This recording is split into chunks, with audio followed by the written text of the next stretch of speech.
ଆମର ଜ୍ଞାନଲିଆ ତଲେ ବଲିଆ ଝୁରି ହ୍ୟାଲୋ ହେମନ୍ତ ସାଗର ବାବୁ କହୁଛନ୍ତି? ଆଜ୍ଞା ସାର୍ କିଏ ମୁଁ ଶିବସୁନ୍ଦର ସ୍ୱାଇଁ କହୁଥିଲି ଇଣ୍ଟରନ୍ୟାସନାଲ ହ୍ୟୁମାନ ରାଇଟ୍ସ କମିଶନ। ଆଜ୍ଞା ଆଜ୍ଞା କାଲି ସାର୍ ଗୋଟେ ଭିଡ଼ିଓ ଆପଣଙ୍କର ପାଇଲି ଯୋଉ ଆମର ଜଗନ୍ନାଥଙ୍କର ଭଜନଟାକୁ ରିଙ୍କୁ ବାବୁଙ୍କର ଆପଣଙ୍କର ଗୋଟେ ଅଲଗା ଟାଇପର ଗାଇଛନ୍ତି। ଆଜ୍ଞା ମୁଁ ତ ସେଟା ଗାଇନି ଆଜ୍ଞା। ନା ଆପଣ ବି ଅଛନ୍ତି ନା, ଆପଣ ହସୁଛନ୍ତି, କ୍ରିଟିସାଇଜ କଲା ଭଳିଆ ଲାଗୁଛି ଯେମିତି ଭଜନଟାକୁ। ନାଇଁ ନାଇଁ ମୁଁ ଏଠି ବସିଛି ହଠାତ୍ ସେଟା ପୁରା ଡିଟେଲ ଭିଡ଼ିଓ ଛଡ଼ାନି କିଏ ଗୋଟେ ସୁଟ୍ କରିକି ଛାଡ଼ିଦେଇଛି। ନାଇଁ ନାଇଁ ଠିକ ଅଛି, ଯିଏ ବି ହଉ ଛାଡ଼ିଛି, ସେ ଆପଣଙ୍କୁ ଲାଗୁଛି କି ଆପଣ ଠିକ କରିଛନ୍ତି? ନାଇଁ ନାଇଁ ସେଟା ବିଲକୁଲ ଭୁଲ ଆଜ୍ଞା। କାହିଁକି ଆପଣ ଦେଖନ୍ତୁ, ଆମେ ମୁଁ କହିବା ଅନୁସାରେ ଆପଣଙ୍କ ଧର୍ମକୁ କି ଅପମାନ କରୁଛନ୍ତି କି?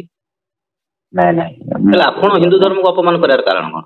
ନାଇଁ ନାଇଁ ଆଜ୍ଞା ହିନ୍ଦୁ ଧର୍ମ ମୁଁ କଣ ହିନ୍ଦୁ ନୁହଁ ମତେ ନାଇଁ ନା ଆମେ ଜାଣିନୁ ସାର୍। ଆପଣଙ୍କୁ ଯଦି ଆପଣ ଯଦି ହିନ୍ଦୁ ଧର୍ମ ହେଇଥାନ୍ତେ ତାହେଲେ ଭଜନ ଗାଇଲା ଆପଣ ସେଇଠି ବି ଦି ଚାପଡ଼ା ତାକୁ ମାରି ପାରିଥାନ୍ତେ କି ଏଇ ଟାଇପର ଗୀତ ତୁ କାହିଁ ଗାଉଛୁ? ନାଇଁ ନାଇଁ ଆପଣ ସେଥିରେ ବି ତାର ମାନେ ଆପଣ ବି ମଜା ନେଉଛନ୍ତି। ନାଇଁ ନାଇଁ ଆଜ୍ଞା ସେଟା ଭୁଲ କଥା, ମୁଁ କାହିଁ ମଜା ନେବି ଆଜ୍ଞା। ମାନେ କିଏ ମୁଁ ଭୁଲ କହୁଛି ନା ସାର୍ ଆପଣ ଭୁଲ କରିଛନ୍ତି? କାହା କଥା କହୁଛନ୍ତି?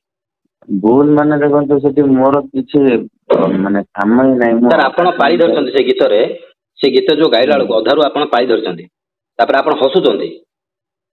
ଆପଣ ଭିଡ଼ିଓଟା ବି ଆପଣ ଦେଖିଛନ୍ତି, ମାନେ ହସୁଛନ୍ତି। ନାଇଁ ଆଜ୍ଞା ସେଟା ଠିକ ସାର୍ ଅଛି। ଆପଣଙ୍କୁ ଆପଣଙ୍କର ଯେତିକି ଫଲୋଅର୍ସ ଅଛନ୍ତି ସାର୍, ଆପଣଙ୍କୁ କୋଉ ମୁଣ୍ଡରେ ବସେଇଛନ୍ତି?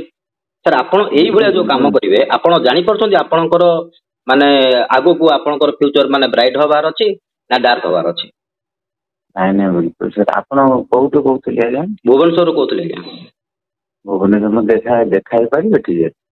ହଁ କାହିଁ ଦେଖାନି, ଆମେ ତ ମୁଁ ତ ଅଲରେଡି କାଲି ଟ୍ୱିଟ୍ କରିଛି ସମସ୍ତଙ୍କୁ, ଯୋଉଟା କି ଆମକୁ ଠିକ ଲାଗୁନି ସାର୍।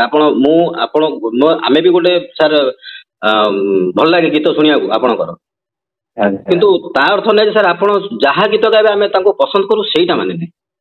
ଧର୍ମ ନାଁରେ ସାର୍